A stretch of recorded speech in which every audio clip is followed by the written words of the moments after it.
درباره تقوا حضرت ابوبکر صدیق رضی الله تعالی عنه مقاله زیبا دارند. اکنون ببینید که حضرت ابوبکر شخصیت اندک نیست، همه میدونیم.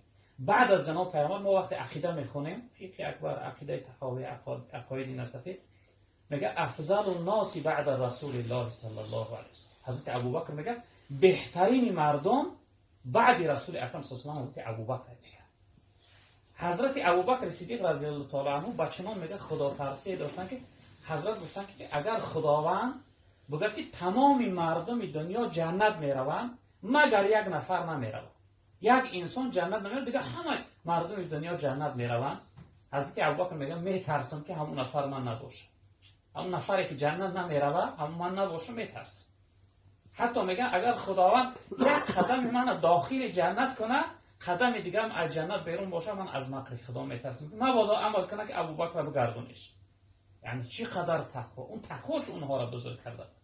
حضرت عمر رضی الله تعالی عنه حضرت میگه بچنان خدا ترسید، میگه یا لیت عمر لم تلد عمر، ای کاش که ای مادر عمر را تولد نمیکردی. ماذا تقول لربک غدا یا عمر، فردا دن از پروردگار بخیز در قیامت ای عمر چی جواب میگوی وقتی پروردگار تو بپرسه. یعنی تقواشون بود اکوای. حتی درباره تقوای حضرت عمر رضی الله تعالی عنه جناب پیامبر صلی الله علیه و آله ای عمر گفت بچنان خدا ترسی، بچنان تقوای داری که در هر محله که تو داخل شدی شیطان خوش نابود میکنه. شیطان طاقت و قدرت و قوت نداره که با تو ملاقات کنه، رو پرو شود. یعنی هر شخصیت تقوا داشته باشه همه از او میترسن. هر انسانی که تقوا داشته باشه آتش نمیسوزش، آب غرقش نمیکنه، خاک نمیپوسانش، همه با او محبوب و دوست میشه، همه مسلط، یعنی تسلیم به او شخصیت میشه.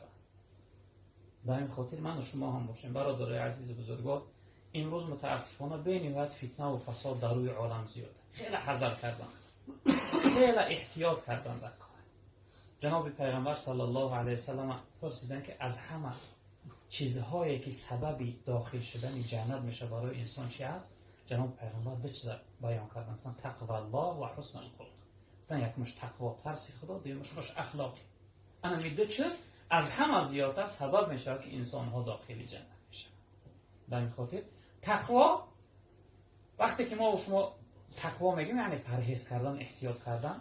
در اصل انسان وقتی هر چیز خوب جسم بدنش قوت میگیره، قوت پیدا میکنه. اگر ما چقدر احتیاطکار باشیم، لقمه پاکیزه یعنی تناول کنیم، استفاده ببریم، ان شاء الله این جسم و بدن ما را به سوی عبادت میکشن، به سوی بندگی، به سوی خدا ما را قریب میکنن.